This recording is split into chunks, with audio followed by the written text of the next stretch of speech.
This is KMJ at KMJNow.com or wherever you stream. Welcome to the Marc Kapetan Show. This is attorney Marc Kapetan, your host.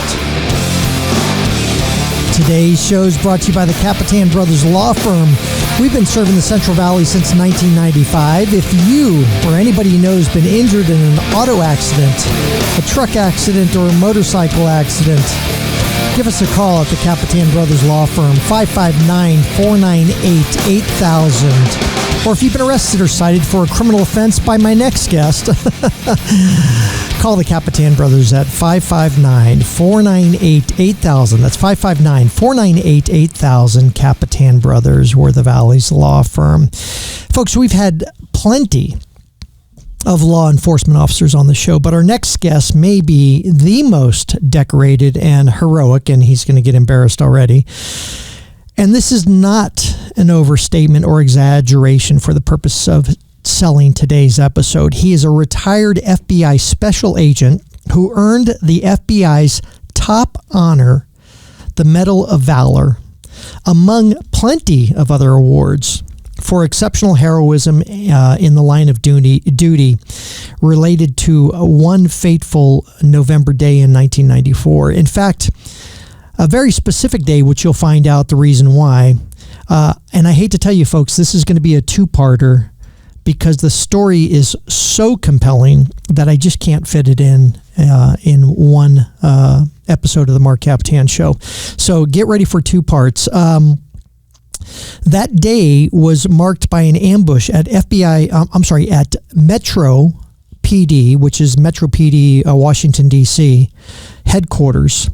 The police department over there, by a machine gun armed killer who was out to exact revenge against the men in blue and make a name for himself in a gang infested streets of late 20th century Washington, D.C.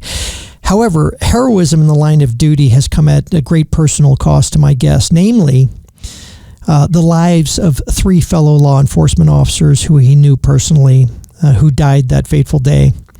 And the near-fatal wounds he received that day, as 5 of the killer's bullets? Yeah. I have 7 holes in me, but, they estimated it was 5. Yeah. A couple through-and-throughs. As 5 of the killer's bullets met their mark, hitting my guest in the chest, in the arm, in the leg, and setting him on a course of years of rehabilitation. If that's not enough of a story, my guest spent the subsequent decades continuing to serve you, the people of the United States, as a federal prosecutor with the U.S. Attorney's Office, a United States diplomat attached to the U.S. Embassy in London, a prosecutor of terrorists at Bagram Air Base in Afghanistan, and currently, are you still an advisor with Foley Wilson? Yeah, so no, I returned. I went TDY to the U.S. Attorney's Office, then I went back to full duty with the FBI, and then on retirement, I'm right now I'm with the Florida law practice of Foley Wilson. So Foley Wilson, doing advisor to Fortune 500 corporations. He's one of the most highly decorated FBI agents in the history of the agency, and he's here to tell this story. So I'd like to welcome to the Marc Kapetan Show, Medal of Valor recipient, Special Agent John Kuchta. Thanks for having me. Yeah, how about that for an intro? Geez, folks. One thing I would like to say that I've devoted my law practice at this stage of my life to representing federal law enforcement officers who are involved in shootings. In defense when they're accused of... Defense, yeah. Really? In internal affairs, investigations, inspections. And then it also, the other part of my practice would be representing federal law enforcement in everything from EEO to Merit System Protection Board, like more employment type. So you finally came to the defense side, the dark side, as we like to say? It's about as close I'm going to get to defense. I started out with the Federal Public Defender's Office, and then, that's a long story for another episode, but yeah. Let me ask you, okay, Federal Public Defender. So my uncle, the attorney from Chicago, always said it's best to do defense work first. It's best to be a public defender first. Yeah. It's harder, right? Because you have to create the case. You don't have the facts in front of you on a police report like you have as a prosecutor. sorry to all my prosecutor friends. I'm going to say it's easier to be a defense attorney. But sorry. Oh my Lord. It's a high burden to prove beyond a reasonable doubt. But okay. No, I think they're both necessary for our republic. And that's a good I thank constitutional God every stance day that we live where we live with the rights we have. Yeah. Okay. All right. I know you've told the story before, and I know part of the, I don't know if I want to say embarrassment of this incident occurring to you is that you don't want it to define your life, but you have to understand that people are going to be interested in this. It's a horrific thing that occurred to you, but it's also a very heroic thing. You may be embarrassed also by the title of hero, but we have to get into it. Okay. I'm good. Okay. Yeah. Okay. Nothing's off limits. But I mean, this is I dedicate these types of talks to men and women in law enforcement to go out every day and take these chances, especially in today's day and age where where I think law enforcement over the last 10 years or so or more have been vilified in the public side. Absolutely. And part of the thing that we'll talk about maybe at the end more so is that this history sort of repeats itself every decade or so. Exactly. So let's go back then. Let's set the stage first. You're in Washington, D.C. Let's set the stage as to Washington, D.C., my hometown basically, where I was born, Bethesda, Maryland. Set the scene of Washington, D.C., circa 1994, and maybe the decades before then. And what your position was there. You were a young attorney, 3 years out of law school, 4 years out of law school, right? Right. And I joined the FBI as a special agent, so I was an investigator. I was an agent attorney, but I was, actually investigating crimes on behalf of the FBI. And at that time, I was put on a gang squad. I was on a gang squad, and then it transitioned over to, it was a great opportunity for a young agent with very little experience, a couple years in, that I would work on a cold case homicide squad. Yeah, you were originally doing gang cases and stuff. They said, hey, we got this cold case unit that we're opening up. Yeah. You're in the middle of Washington, D.C., 1994. Murder capital. You said if these young kids who are sipping lattes at these areas in Washington, D.C. would see what it really was like back in the day, they would quickly run. Basically, there was the murder capital of the world, 484 homicides that year. Yeah, 89, right? Yep. 89, 2,500 assaults, pretty much all of it gang related, or much of it gang related, right? Yeah, so set the stage for Washington, D.C. You go to Washington, D.C. now, it's, that shining city on the hill of what our nation, or what the capital of the free world should look like, right? But 1994 Washington, D.C., you still had, parts of that city were still, had never recovered from the 1968 riots. They were just boarded up buildings. It was just desolate, open-air drug markets. If people had the money to get out at that point, they got out. Those that remained were probably stuck there because they couldn't get out, and they had to endure. And then you just had, the infestation of crack cocaine and gang-related activity that goes along with that, and the violence associated. And even the mayor at the time, not at that time, but around that time, basically. Marion Barry was convicted, and then he got out of jail, and then he was doing crack cocaine, basically. Yeah, and then he went to jail, got out, and then he became the mayor again. So 1994, 95, he was the mayor again. Yeah. He was reelected. But it was a war zone. I mean, you said 2,500 assault with intent to kill or assault with a deadly weapon charges in that 1 year. And if that's but they would have been 2,500 homicides, but for advances in medical science, or the bad guys couldn't shoot straight. Right. And that's the reality. Right. 2,500 more, you said, than 8 years in Afghanistan of soldiers being killed. Yeah, the first 8 years of the war, more American citizens lost their lives in Washington, D.C. than they did in Afghanistan. Crazy. That's insane. I mean, people don't realize what it was. Many of these are unsolved, so you're now on a cold case team, and you're going to basically rehash, which brings up all sorts of, potential problems and dangers, rehash these old cases, and go find guys that thought they got away with it, right? I mean, the bodies were stacking up in Washington, D.C., and the homicide detectives that were assigned those cases, were just doing triage and moving one to the next, so they never really got to do a full investigation because they were just responding to homicides. The idea behind the Cold Case Squad, just very briefly, and it was a phenomenal opportunity for a young agent that didn't know anything to be assigned to a DC homicide detective with like 20-some years experience. And I was like a sponge. I'm like, this is where I want to be. You're solving homicides in a federal city, so it's not normal FBI agent work. But like everything I learned throughout my 28-year FBI career, I developed into like the FBI interrogator, although we don't use that word, but like the subject interviewer. And I go back to everything I learned in those, in that short time working with these homicide detectives is what I learned about how to interview people, how to obtain confessions and things like that. Let's talk a little bit more about the job after this first break. We'll be right back on the Marc Kapetan Show with John Kuchta, a Medal of Valor winner, recipient, I did like to say, with the FBI. So we'll be right back after this. This is the Marc Kapetan Show on KMJ. This is KMJ at KMJNow.com. Remember, folks, you could check out all the shows, including the Marc Kapetan Show. Welcome back, by the way. You can check out all the shows at the podcast section of KMJNow.com, or you could get the KMJ app and go to podcasts.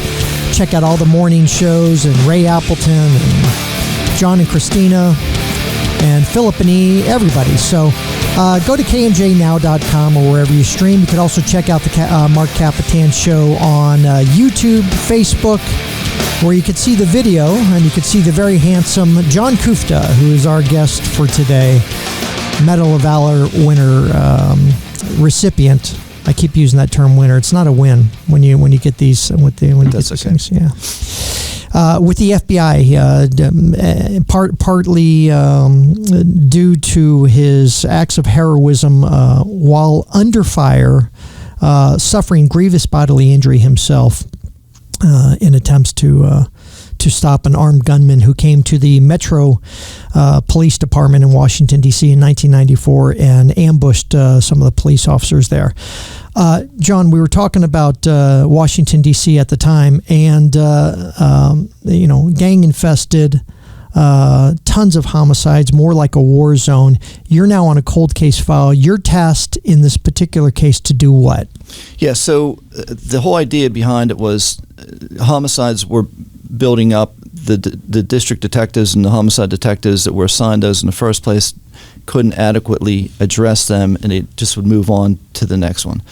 The Cold Case Squad, our scope was you were limited to investigating homicides over a year old that appeared to be gang related, and you would go back and with a fresh eye and look at it. And a lot of these cases, we were starting from the beginning, going out, and the whole idea behind it was, after a year, maybe the subject of it is locked up for some other type charge, something unrelated.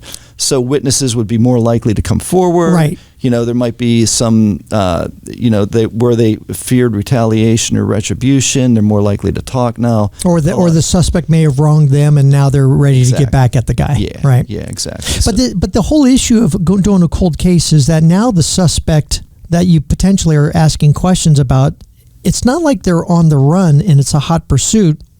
It's almost more dangerous because now they're planning on how am I going to stop these witnesses, number one, from testifying against me, which is always the concern you have as an officer, is that they're going to kill one of the witnesses. But in this case, potentially, the investigating officer, could be a subject, a target of theirs. Exactly. Which sort of, you tell the story, basically, it wasn't you that was the target, but that you eventually became the target. Police officers were the target. So if you want me to go... The case is about what? Yeah, so there was in October of 1994, about a month prior to the shooting that I was involved in, there was a triple homicide, really brutal triple homicide in Washington, D.C. Drug dealer, who is dating the granddaughter of the homeowner.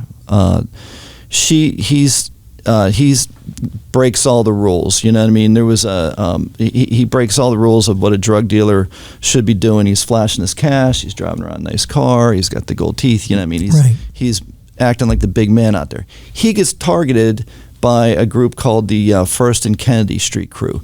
Unlike California and in Washington D.C., where you were born, they have it's not Crips and Bloods or anything like that. What they have is small groups that control their little drug trade on their corner. So this group was First and Kennedy Street is what this group was.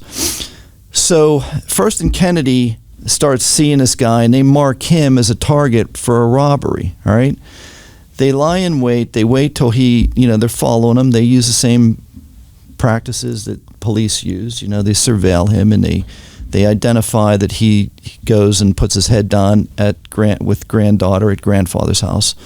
And so they wait for him to go up to the door. They rush him as she's opening the door to let him in. They come in and they put everybody on the floor. At the time, they put granddaughter on the floor, mom on the floor, grandfather's upstairs reading the Bible. Salt of the earth guy, has nothing to do with the drug trade, right? He's a retired postman, grew up in that neighborhood, purchased a home when he could in that neighborhood, lived in that neighborhood. Back when it was probably a decent place to live, right? And so they rush him, they put them on the ground. Grandfather's still upstairs. They start beating drug dealer. Where's your money? Where's your stash? They're going to rob the drug dealer. They rob the drug dealer. At some point, though, they don't rob the drug dealer. They take whatever and they're ready to leave. Yep. And one of the crew members, so they boom, boom, boom in the head. The mother survives. Her daughter, girlfriend, drug dealer, dead. Grandpa's coming down. What's this ruckus about? 89-year-old man slowly coming down the steps. They shoot him on the way out. As they run out the door, the assailant, in our case, a man by the name of Benny Lee Lawson, he had just been released from jail, right? And I could set this up later, but he goes out the door and he vomits on the way out. And leaving DNA on the ground. In the earliest stages of DNA. Back then, it would take like 10 months to a year to get your DNA back. Right. But we're talking old school when, we didn't have iPhones. And Benny's member of the Kennedy gang also, right? First and Kennedy Street. Yep. So they leave this. A year later, the DNA comes in, and all of a sudden you say, oh, we got to interview this guy because we know he was there. Actually, it was more wrong place at the wrong time. So Benny Lee Lawson, this is October of 94. DC police, they get pulled over on a field inquiry. DC homicide is investigating this triple homicide. Not us. We're on the other side of the building. Main DC homicide is investigating this homicide. And they identify, they have suspects that they think it's First and Kennedy Street, right? Right. They know Benny just got out of jail, so he's on probation. So they target him. They say, he's the weak link.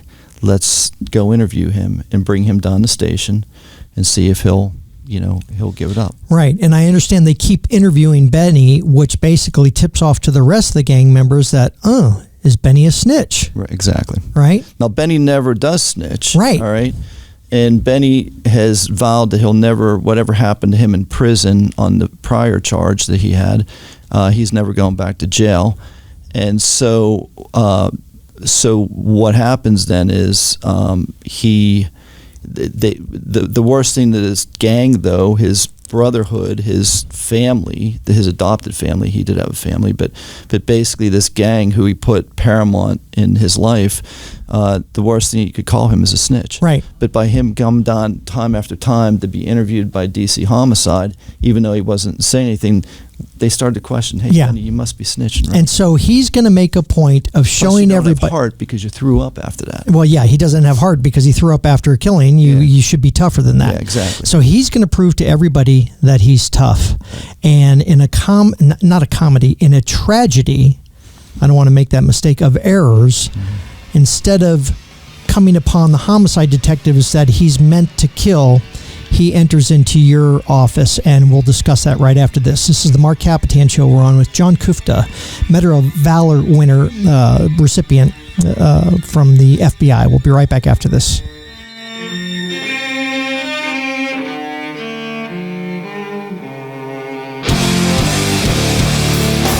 This is KMJ at KMJNow.com or wherever you stream. Welcome back to the Marc Kapetan Show. Folks, you know the drill. If I'm going to pop this music down, and we're not going to do a shout out of Kapetan Brothers, but what I want you to do is understand that if you've been in an accident, a truck accident or a motorcycle accident, I want you to call the Kapetan Brothers Law Firm and just ask some questions. We offer free consultations. And I know you're hurting, and I know that you may not know what the answers are or who to go to. But if you have a friend who's injured, or if you are injured, do me a favor. We would appreciate you coming to our office. We could always use more business. And listen, we've won millions of dollars for our clients. And we will answer your questions. We'll ease your concerns. And you could do yourself a favor, because you'll have an attorney working for you on your side. If you have a case that we would handle, we'd be happy to do it. So please call the Kapetan Brothers Law Firm, 559-498-8000. We are back on with John Kuchta. He is a former FBI agent, former federal prosecutor, U.S. diplomat. He is a victim of the D.C. police headquarters ambush back in 1994. I bet you hate if I said the word victim like that, huh? There's not much that bothers me more. Yeah. Okay. Yeah, I had written it down. And I thought, God, is there a better word that I put? You're a recipient of the Medal of Valor for heroism in the line of duty for this shooting that we've been discussing. It's 1994. Benny Lee Lawson. Yes.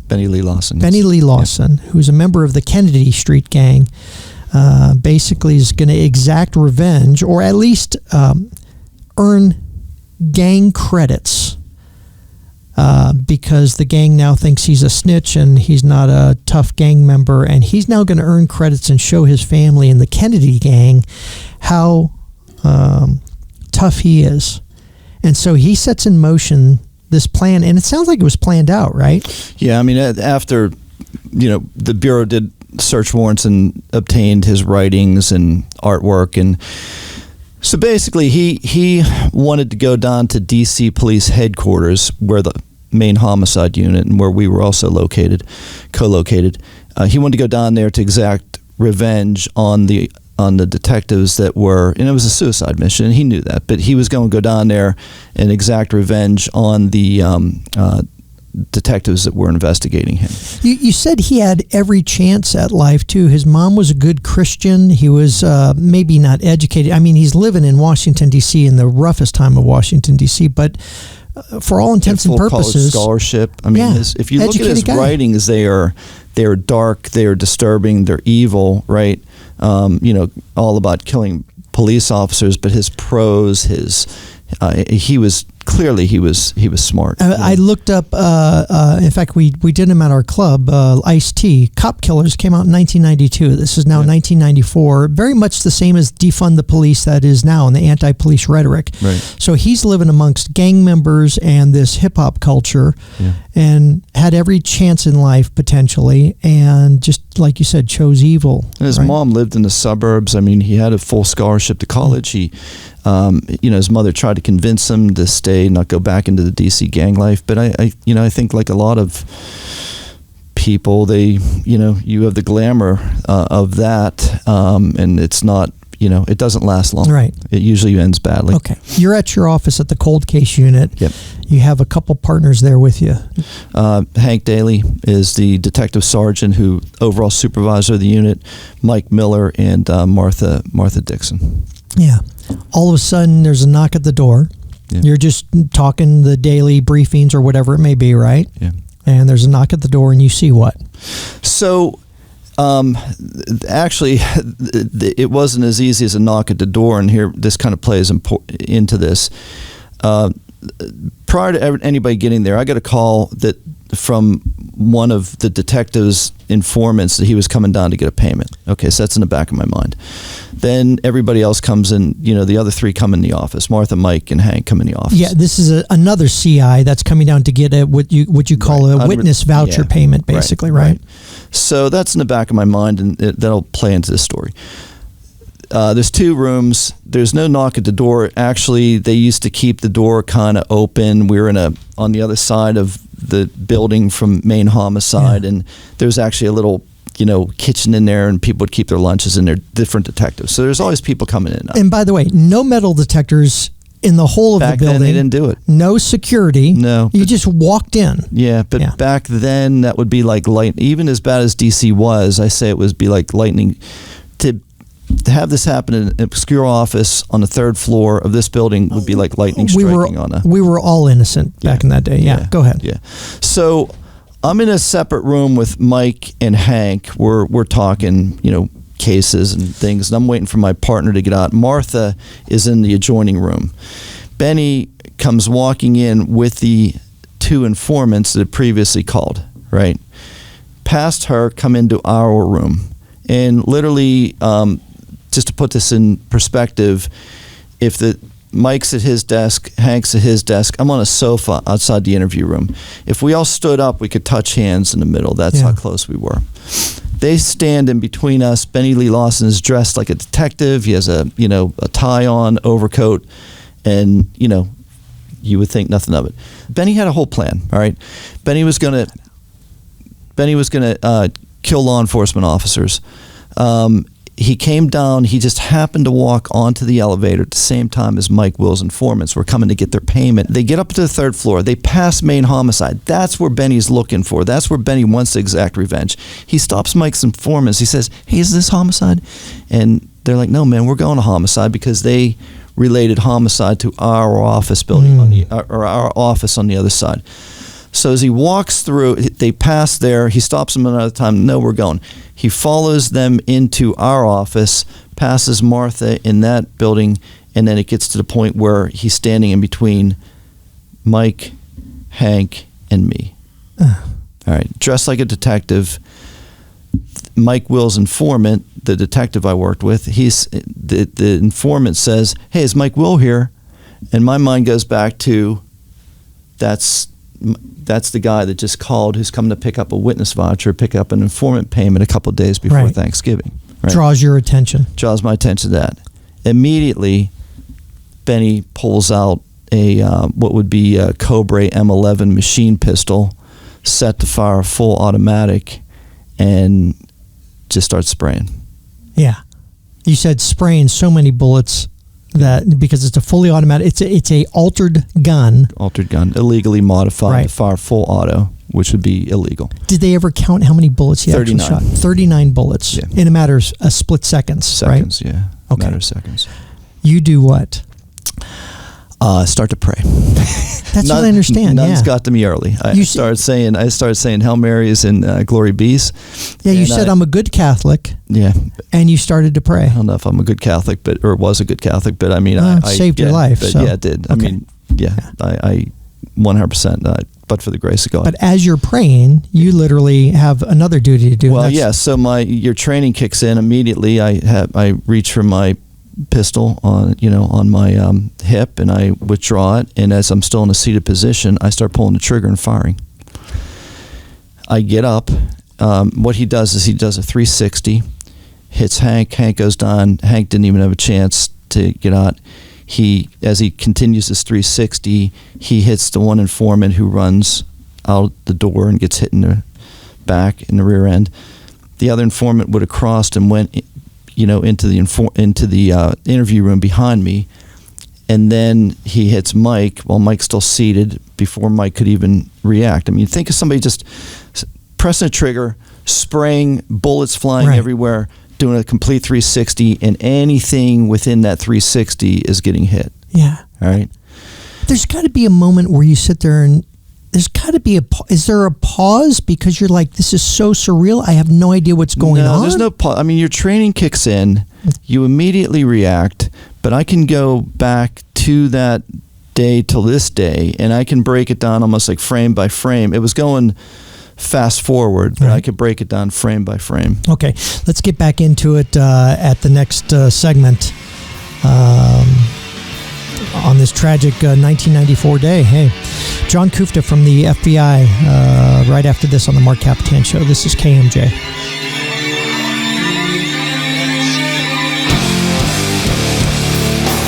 Welcome back to the Marc Kapetan Show. This is KMJ. I am going to get right back into it with John Kuchta, so let's forget about all the music and intro stuff. John Kuchta, who's our guest for today, he is one of the most highly decorated FBI agents in the agency's history.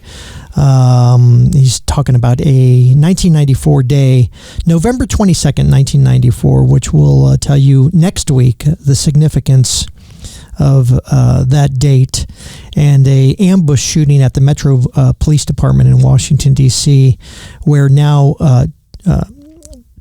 two of your cohorts have now been, your partners have been hit and killed. Yeah. And you knew instantly? No, I mean, I didn't know, but I mean, they were hit pretty bad. I could see, peripherally, you could see that they weren't, responding. A gang member ambushed you guys named Benny Lawson. He's going to exact revenge. He's also going to raise his status, even though it's a suicide mission on his part. He's going to raise his family's status in the gang. Okay, Benny's now sprayed the whole office room in a 360 move that has killed two of your partners and injured a confidential informant who just happened to be there, and now trains his gun on you? Yeah. So at this point, I'm facing him. He's facing me. I'm getting up from my, seated position on the sofa, and I just, I can't pull the trigger fast enough. Semi-automatic, Sig Sauer, 9mm, and he just presses trigger and bullets are coming on. So I could feel bullet went in my arm, burned. Didn't hurt, I can't say it hurt. Bullet went in my upper chest, and then I got hit in which the bullet actually went. That bullet went into my heart, pericardial sac through my but for the grace of God, I mean, it went through the low pressure chamber of my heart, and I was in a lot better shape then. Then it took out part of my kidney through my liver, and then in my lung, liver, kidney, and that still is in my back. It was too much to take it out for them. It would have did more damage. But anyhow, and then, and I knew at that moment that I'm like, wow, that was a serious hit, because I could feel like almost like a balloon burst inside of me. You said it was like an internal explosion, basically. Yeah. And let me step back. When you get hit in the arm and you get hit in the chest, I know it all happens so quick. Right. And you say it's sort of like burned a little bit. This is a bullet coming into your body. Is it literally? Is it the adrenaline that's pumping through you? It must be the adrenaline's going so high that you were just, you're not, you feel it's burning. There's, you smell the acrid smoke, right. The gunpowder, all the senses are highlighted, but you're laser focused on the threat. So you have these three entries, basically. The one that explodes, you said, I know this one's serious, but you're still actively shooting back. You're still fully aware. You're still fully upright. And then it's another bullet that basically takes you down. Yeah, so I knew instantly I had to get down, because I knew that was a serious, and get cover, concealment, as we're taught. But I didn't even have to, because the bullets that hit my leg, my right leg, which I still have a lot of trouble with. That's the only thing that really bothers me till this day. It took me out. It shattered my femur. Yeah, the femur, right. And again, luckily it didn't hit my femoral artery, which I would have bled out. But I hit the ground, and at this point now I'm laying below a sofa, right? The armrest of a sofa. And I can't see, but I know my threat was down on the other side of that sofa. So I raised my arm, and I continued to crank rounds off down towards where the threat was. Reaching up over the sofa. Yes. And you're shooting basically blindly. Yeah, at this point. Did they ever figure out whether any of your bullets hit Benny? Well, I'll get into that. But okay. He had some through and throughs, but you know, yeah. But anyhow, so he at that point, I lose consciousness, right? And then the next thing I come to, I can hear gunfire, not in my immediate area. Unbeknownst to me, but at that time, he is engaged in a shootout with Martha in the room next door. Now, Martha was probably one of the nicest people you would ever met, and she was a first female SWAT member in the FBI. Wow. Tactically trained. Thing about Martha, like she would never leave her friends, right? Martha responds, but at the moment she's responding, and I can't surmise, but probably you have to cut the pie and the law enforcement techniques. But as she's responding, Benny's coming out, and they face to face each other, and Benny unloads into her, and then she goes down. Benny then takes her firearm and he puts it on himself and kills himself. And he kills himself. Yeah. And let's don't underestimate, or these were truly friends. I could see it and hear it in your voice. Sure. Yeah. When you talk about Martha and these others, that to this day it still affects you. Of course, yeah. I mean, Mike's family man. His kids were small at the time. Yeah. His son is now an FBI agent. Yeah, and you actually gave him his certificate, basically. Yeah, his creds, yeah. His credentials. Hugest honor to be able to just for a moment stand. But it's not like these are coworkers that you just happen to be in this cold case thing. They were truly friends of yours. Sure. Oh my God. Yeah. Okay. So now. You don't know this, though, because all of this is occurring in another room. You're just thinking it's more gunshots. Yeah, I'm hearing gunshots. I'm thinking to myself, he's coming back to finish us off. And I look at I knew I didn't fire the lock back, so I'm kind of waiting for him to come, but I'm in and out of consciousness at that point. Are you at that point, do you have that flash of, this is it, I'm not making it through this? I knew three things. I knew if I continued to pray, if they could get me to a hospital, and as hard as it was to breathe at this point, and I wanted to go to sleep, if I could stay awake, if I could stay awake, I knew I would survive. I just knew it. So you never had that sense of, please say goodbye to my wife. Or I knew I was dying. I mean, there's no doubt in my mind, but I knew those three things. If I continue to pray, if I stay, like those old cowboy movies, like stay awake, with their shotgun. Right. It was like that. It's like did you actually ask one of the officers that came to your rescue, basically, I'm Catholic, call a priest? Yeah, call a priest. I'm a Catholic, but I said, I'm not going to die. I have a wife and my now 30-year-old daughter. So that's not for the purpose of, hey, I need my last rites. It was for the purpose of, I need someone to help me with these prayers. Yeah, but it was also, I probably wanted last rites too, just to be careful. It's sort of like on the back of your rosary. It says, call a priest, I'm a Catholic. Well, believe me, scapular, thanks for breaking that tension, man, because that's pretty intense. Yeah, okay, so you're now, the shooting stops, and we're going to have to get to a lot of this on the next episode, but what happens immediately after that? Shooting stops, and three heroic DC detectives not invest anything. Chris Kaufman, Matt Cowan, and Neil Trugman, who I just saw not too long ago, just in November. They're at the door, right? I start. I can hear the clicking, people trying to get in that door, and they can't get in the door. The door's locked right behind me, and that door always stayed locked. There's a slide bolt across it. It was like a back door that no one used, right?